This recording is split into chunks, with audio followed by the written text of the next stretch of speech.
The sky burned red as the alien Xorathi fleet descended through Earth's atmosphere. Their ships were sleek and angular, black as obsidian, with shimmering blue energy fields surrounding them. Cities crumbled beneath their plasma bombardments, entire regions falling silent as communications were severed.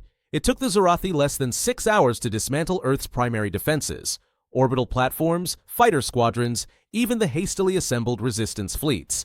Captain Elias Trask sat in the dimly lit living room of his suburban home, watching the chaos unfold on a flickering holoscreen.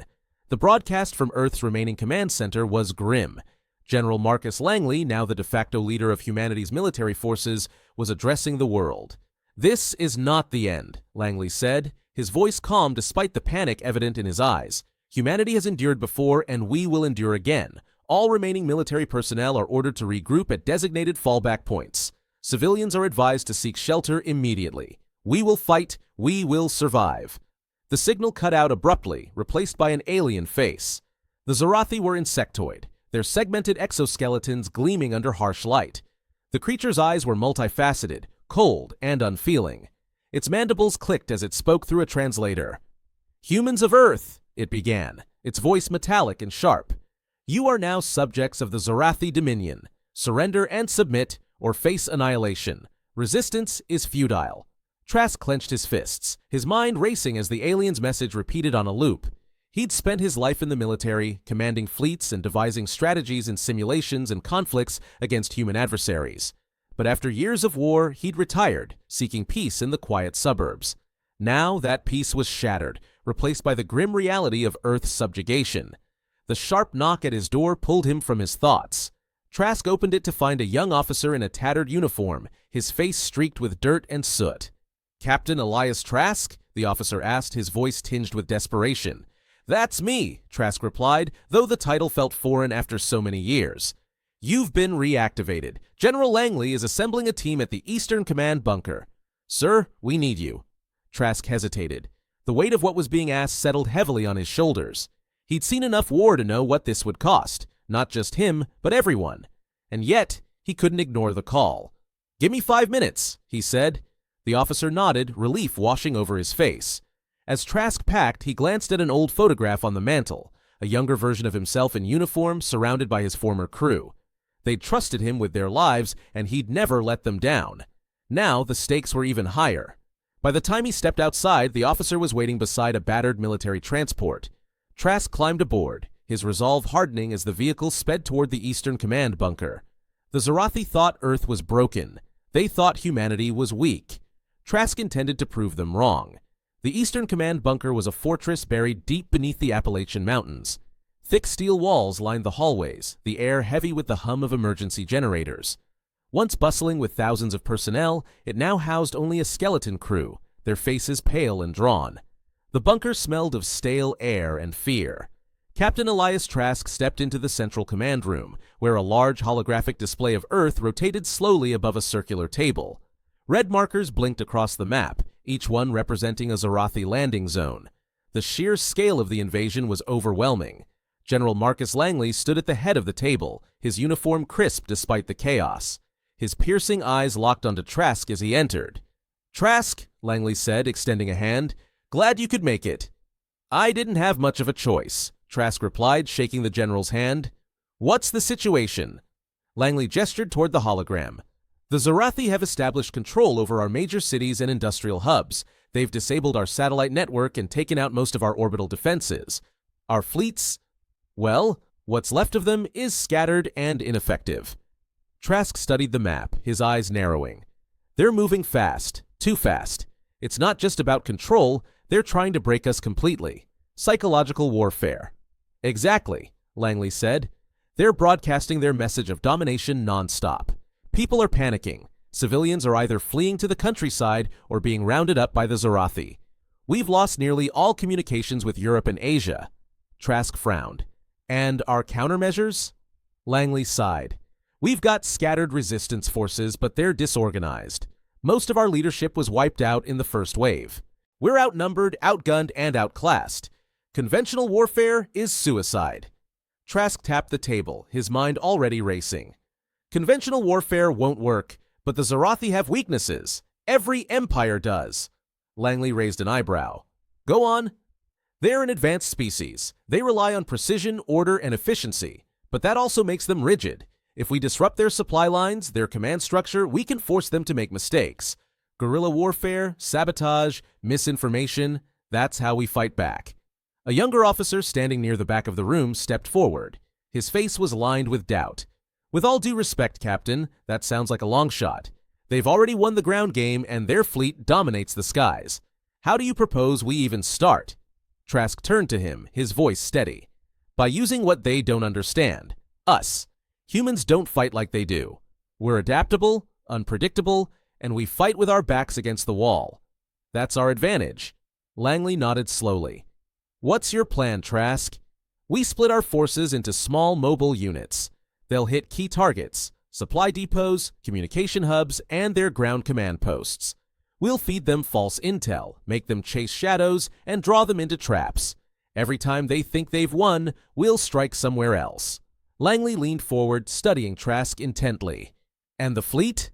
How do we deal with that? Trask's lips curled into a thin smile. We bait them. The Xorathi don't respect us, they see us as prey. We use that arrogance against them. I'll need every scrap of intelligence we have on their fleet movements and whatever ships we've got left. The room fell silent. Langley exchanged a glance with his officers before nodding. You've got it. But know this, Trask. This is humanity's last shot. If you fail... I won't, Trask interrupted. We won't.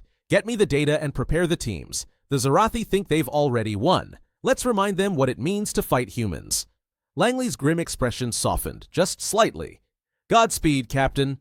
As Trask walked out of the room, his mind was already assembling the pieces of his strategy. The Xorathi were an empire built on strength and order.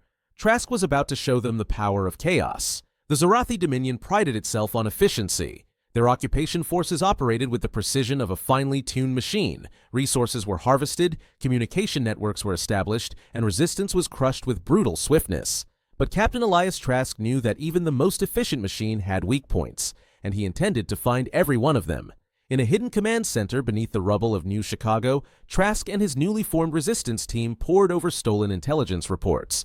The Xorathi supply chains were laid out on a holomap, glowing lines tracing routes from orbiting carriers to ground-based distribution hubs.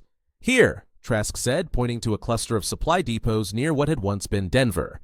This is their central ground logistics hub for the Western Hemisphere. Fuel, food, weapons, everything the Xorathi need to maintain their ground operations passes through this point. One of his team members, Lieutenant Rourke, a former demolitions expert, leaned closer. You're suggesting we hit their largest supply hub first? That's bold. Trask nodded. Bold, but necessary. We hit them where it hurts. Destroy their supplies and their ground forces will be scrambling to maintain control. It'll buy us time to regroup and organize other cells. Rourke frowned. It won't be easy. The Xorathi don't leave their assets undefended. They don't need to, another voice interjected. It was Dax, a grizzled ex-smuggler who had joined the resistance for reasons he hadn't yet shared. They think we're too disorganized to mount a real attack. They won't see this coming. Trask nodded, appreciating Dax's insight. Exactly. They're not expecting coordinated strikes yet. That's why we move fast. Rourke, you'll lead the demolition team. Dax, you'll handle transport and extraction. I'll take a small recon unit ahead to clear a path. The room buzzed with tension as the plan solidified. Trask could see the doubt in some of their faces, but he could also see the spark of hope. Remember, he said, addressing the group, this isn't just about hitting a supply depot. This is about sending a message to the Xorathi and to the rest of humanity. They think we're defeated. Let's show them we're far from it. The mission began under the cover of night. Using stolen Xorathi equipment, Trask and his team infiltrated the outskirts of the Denver supply hub. The alien facility was massive, a sprawling complex of sleek black structures surrounded by towering plasma turrets and patrolling drones. Trask signaled for his team to halt, his hand raised as he studied the patrol patterns. The Xorathi moved with robotic precision, their routes predictable and their drones operating in synchronized sweeps. They rely on patterns, Trask whispered into his comms. Stick to the blind spots, move fast, stay quiet. The team crept through the shadows, weaving between cargo crates and parked alien vehicles. Rourke and his demolitions team peeled off to plant charges along the central fuel lines, while Dax and the extraction crew prepared their stolen transport for a quick getaway. Trask led the recon unit deeper into the facility, toward the main control tower. If they could disable the turrets and drones, it would make the extraction cleaner. He gestured for his tech specialist, a wiry young man named Graves, to hack into the Xorathi systems. "Can you do it?" Trask asked, keeping his voice low. Graves grinned nervously. "If their firewalls are anything like their ships, I'll have them down in 5 minutes. Just keep me covered." As Graves worked, Trask's eyes scanned the area, watching for signs of trouble. The Xorathi might have been overconfident, but they weren't incompetent. A single slip could turn this mission into a disaster. Suddenly, Graves muttered, Captain? We've got a problem." "What is it?" "They've got an automated failsafe. If I disable the turrets, it'll trigger an alarm. We'll have maybe 60 seconds before this place lights up like a Christmas tree." Trask's jaw tightened. 60 seconds wasn't much time, but it would have to do. "Do it," he said. "Rourke, Dax, get ready to move. Once those turrets go down, this place is going to wake up fast." The first explosion rocked the facility as Rourke's charges detonated, sending fireballs into the night sky. Seconds later, the turrets powered down, leaving the perimeter exposed. The Xorathi forces reacted immediately, their harsh alien voices echoing through the complex as they scrambled to contain the chaos. Trask's team moved like ghosts, slipping through the confusion and heading for the extraction point. By the time the Xorathi realized what had happened, it was too late. The main supply depot was a smoldering ruin, and the humans were gone. As the stolen transport sped away into the darkness, Trask allowed himself a small smile. The Xorathi might still control Earth, but tonight, humanity had struck its first real blow. The war was far from over, but for the first time, it felt winnable. The aftermath of the Denver raid sent shockwaves through the Xorathi dominion. Supply lines in the Western Hemisphere collapsed, forcing their ground forces into disarray. Plasma tanks sat idle without fuel, weapon caches dwindled, and communication disruptions slowed their ability to respond. It was exactly the kind of chaos Captain Elias Trask had planned for. But the Xorathi were not without resources, and their retaliation came quickly. Trask stood in the cramped briefing room of an underground hideout in the Rocky Mountains. The room was dimly lit, with a holographic map displaying the ripple effects of the Denver attack. Resistance cells from around the world were reporting in. The Xorathi were scrambling to secure their remaining assets, leaving critical zones vulnerable. "We've poked the hive," Trask said, addressing his growing team of resistance leaders. "Now we need to make sure they stay off balance. We hit them again, harder, where they least expect it." A grizzled commander from a European cell, his voice crackling over the comms, chimed in. "Their attention is on their supply chains now. If we strike another major hub, they'll see the pattern. They'll adapt." Trask nodded. "That's why we won't hit a supply hub next. The Xorathi think we're predictable. They expect us to target their logistics again. Instead, we're going after their command structure." He pointed to a glowing marker on the map. It represented a Xorathi ground command post in the ruins of what had been Atlanta. "This is their regional command center for North America," Trask explained. "Take it out, and we cripple their ability to coordinate operations across the continent. Without leadership, their forces will become isolated and easier to pick apart." Rourke leaned against the wall, arms crossed. "That place is going to be crawling with Xorathi troops, and if their last stand in Denver taught us anything, it's that they won't fall for the same tricks twice." "They won't have to," Trask replied. "We're not going in loud this time. This mission will rely on precision. We infiltrate the command center, disable their systems, and extract before they know what hit them." Dax, who had been leaning over a console, looked up with a smirk. "Sounds simple enough. What's the catch?" Trask folded his arms. "The command center is protected by an energy shield, and we don't have the firepower to take it down remotely. We'll need to infiltrate their outer defenses and disable the shield manually." Rourke whistled. "So we're walking into a hornet's nest to clip its wings. You really don't like making things easy, do you?" Trask allowed himself a faint smile. "Easy doesn't win wars. Gather your teams. We move at dusk." The resistance fighters approached Atlanta under the cover of darkness. The city was unrecognizable, its skyline reduced to jagged ruins. The Xorathi command center loomed in the heart of the city, a towering black spire surrounded by an eerie blue energy field that pulsed like a heartbeat. Trask's team moved carefully through the rubble, avoiding Xorathi patrols and the drones that swept the area in rhythmic patterns. Every step was deliberate, every breath measured. Ahead, the entrance to the shield generator came into view. The Xorathi had built their facility atop an old subway station, the tunnels below repurposed to house their shield systems. Trask signaled for his team to halt as they surveyed the defenses. 2 Xorathi guards stood at the entrance, their insectoid bodies glinting in the moonlight. Their weapons glowed faintly, humming with alien energy. 2 sentries, Rourke whispered, unslinging a suppressed rail rifle. Want me to take them out? Trask shook his head. Not yet. If they miss a check-in, the whole facility will lock down. We go around them.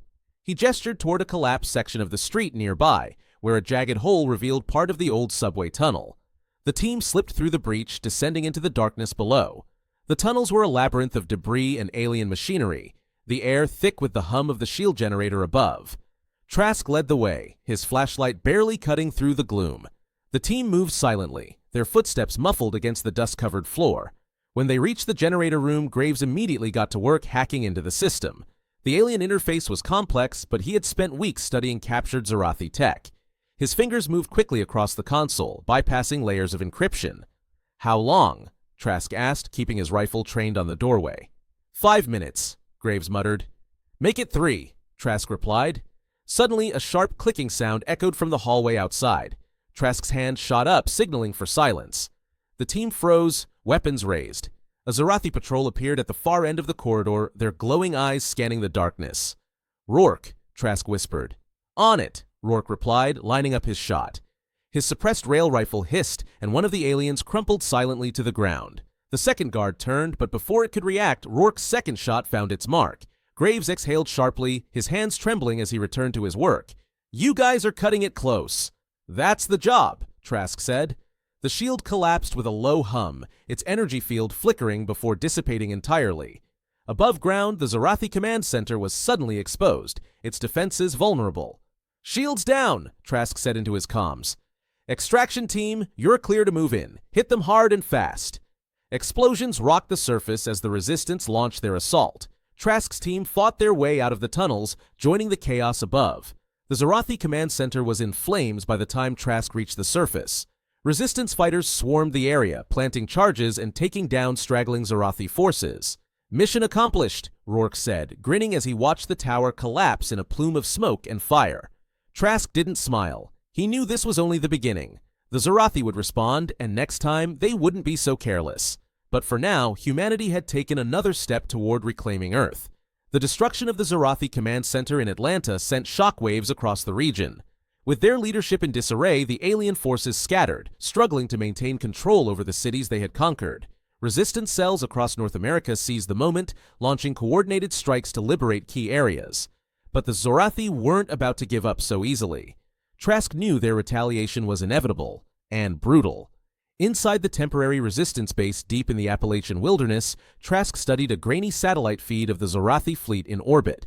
A massive carrier had begun to reposition, its trajectory aimed directly at the eastern United States.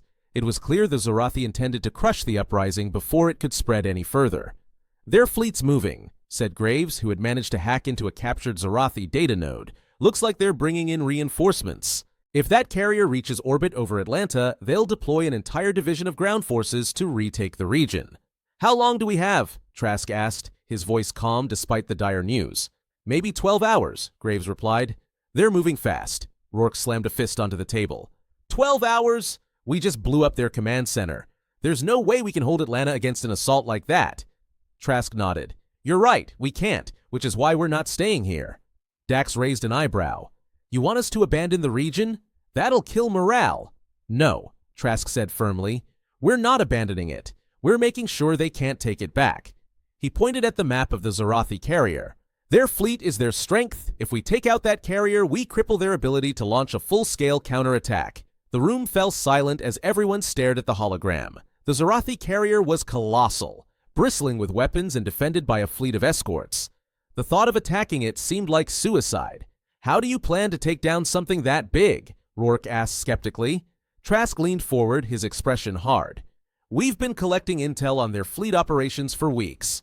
The Xorathi carriers rely on centralized energy cores to power their shields, weapons, and engines. If we can infiltrate the ship and disable that core, we can bring the whole thing down. Graves shook his head. That's a tall order. Even if we get past their escorts, boarding a Xorathi carrier is, well, it's insane. Maybe, Trask admitted, but it's also our best shot. If we don't stop that carrier, they'll crush everything we've accomplished. Every resistance fighter who's risen up because of us, they'll all die. The weight of his words settled over the room. Slowly, Rourke nodded. All right, Captain, what's the plan? The assault began at dawn. The Resistance had managed to salvage a handful of old orbital shuttles, retrofitted with Xorathi cloaking technology stolen during earlier raids.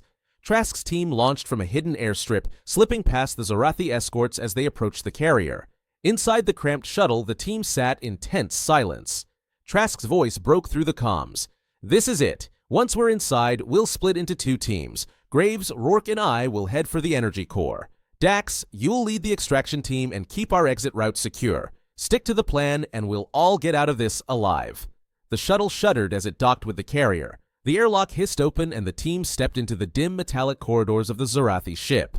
"Move fast," Trask whispered, his rifle at the ready. "We're on the clock." The team navigated the labyrinthine halls of the carrier, avoiding patrols and bypassing security systems. Graves worked furiously to disable the alien locks, sweat dripping down his face as he hacked into one console after another. They were halfway to the energy core when the alarm sounded. "Damn it!" Graves cursed, his fingers flying over the controls. "They've detected us!" Trask's voice was calm and steady. "Rourke, cover our flank. Graves, get that door open." The corridor erupted in gunfire as Xorathi soldiers poured in from both sides.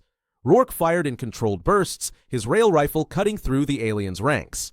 Trask joined him, laying down suppressive fire while Graves worked frantically.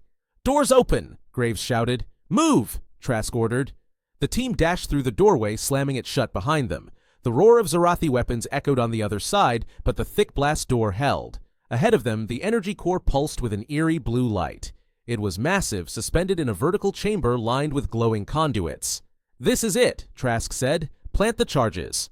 Rourke moved quickly, setting high-yield explosives along the base of the core. "Charges are set. 3-minute timer." As the team prepared to leave, the door behind them buckled under the force of Xorathi plasma cutters. "We're about to have company," Graves shouted. Trask glanced at the charges, then at the team. "Rourke, Graves, get back to the shuttle. I'll hold them off." "No way!" Rourke protested. "We're not leaving you behind." "That's an order," Trask said sharply. "Go! That's how we win!" Reluctantly, Rourke and Graves ran for the exit. Trask turned to face the doorway, his weapon raised. The Xorathi broke through, their soldiers flooding into the chamber. Trask fought like a man possessed, every shot precise, every movement deliberate. He wasn't fighting to survive, he was fighting to give humanity a chance. The shuttle blasted away from the carrier just as the charges detonated. A chain reaction tore through the ship, flames and debris erupting into the void of space. The Xorathi carrier listed to one side before splitting apart, its remains falling toward Earth's atmosphere. Inside the shuttle, Rourke and Graves stared silently at the burning wreckage. "He did it," Graves said, his voice hollow. Rourke nodded, his expression grim. "Yeah, he did." As the shuttle descended toward the safety of Earth, the Resistance fighters knew one thing for certain. Trask's sacrifice had turned the tide. But the war was far from over. The fiery remains of the Xorathi carrier streaked across Earth's sky like a meteor shower, visible from every corner of the planet. To the people on the ground, it was more than just wreckage. It was a symbol. Humanity had struck a blow against the seemingly invincible alien empire. In the Appalachian base, Resistance fighters gathered around makeshift comm stations, receiving reports from across the globe. Messages flooded in from Europe, Asia, and Africa. Inspired by the destruction of the carrier, Resistance cells were rising up everywhere. For the first time, humanity was fighting back on a global scale. But not everyone felt triumphant. Inside the base's dimly lit war room, Lieutenant Rourke stood staring at a holomap. His jaw clenched. His knuckles were white as he gripped the edge of the table, his mind replaying the moment Trask had ordered him to leave. "He knew what he was doing," said Graves quietly, stepping into the room. The tech specialist looked exhausted, dark circles under his eyes. Rourke shook his head. He didn't have to stay behind. There had to be another way. "There wasn't," Graves said firmly. "You know that. He gave us a chance to finish what he started." The two men fell silent, the weight of Trask's sacrifice hanging heavily between them. The door creaked open and Dax entered, a datapad in hand. "I hate to interrupt the morning, but we've got a situation." "What kind of situation?" Rourke asked, his tone sharp. Dax placed the datapad on the table, pulling up intercepted Xorathi communications. The alien language scrolled across the screen, translated into jagged text. "They're pissed," Dax said. "The Xorathi are deploying a second fleet, bigger than the first." Rourke's eyes narrowed. "How long do we have?" 3 days, maybe 4, Dax replied. "This isn't just reinforcements, it's a full-scale counterattack. They're throwing everything they've got at us." Graves let out a low whistle. "They're not just trying to crush us, they're trying to make an example of Earth." Rourke stood in front of a gathered crowd of resistance leaders. Men and women from across the globe had joined the call, their faces appearing on flickering holographic displays. The weight of command now rested squarely on Rourke's shoulders, and he felt it pressing down on him like a physical burden. "We've come too far to stop now," Rourke said, his voice steady despite the storm of emotions within him.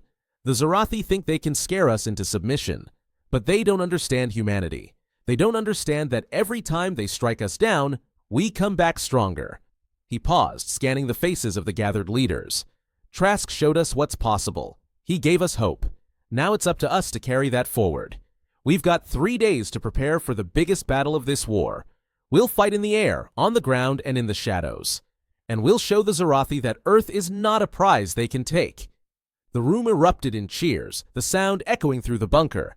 The resistance moved with purpose in the days that followed. Weapons were scavenged and distributed, traps were laid, and plans were finalized. For the first time, the resistance had unity. Trask's sacrifice had galvanized humanity in a way no one thought possible. As the Xorathi fleet entered orbit, humanity was ready. The sky over Earth became a battleground as the Xorathi descended in force. Massive alien carriers loomed like storm clouds, deploying legions of soldiers and war machines. But this time, humanity wasn't caught off guard. Resistance fighters sprang into action, using guerrilla tactics to ambush Xorathi patrols and disrupt their movements. Hidden anti-aircraft batteries opened fire, taking out alien dropships before they could land. In the cities, civilians joined the fight, turning every street and building into a fortress. In orbit, a ragtag fleet of salvaged human ships engaged the Xorathi, using hit-and-run tactics to harass the enemy and draw their forces away from the surface. Rourke led a strike team deep into the heart of a Xorathi ground base in what was once Los Angeles. Their mission, to destroy the central command node, coordinating the enemy's ground forces. Blaster fire filled the air as the team fought their way through corridors of sleek black metal. Rourke moved like a man possessed, every shot precise, every decision calculated. "Charges are set!" Graves shouted as he wired explosives to the alien console. "Blow it!" Rourke ordered.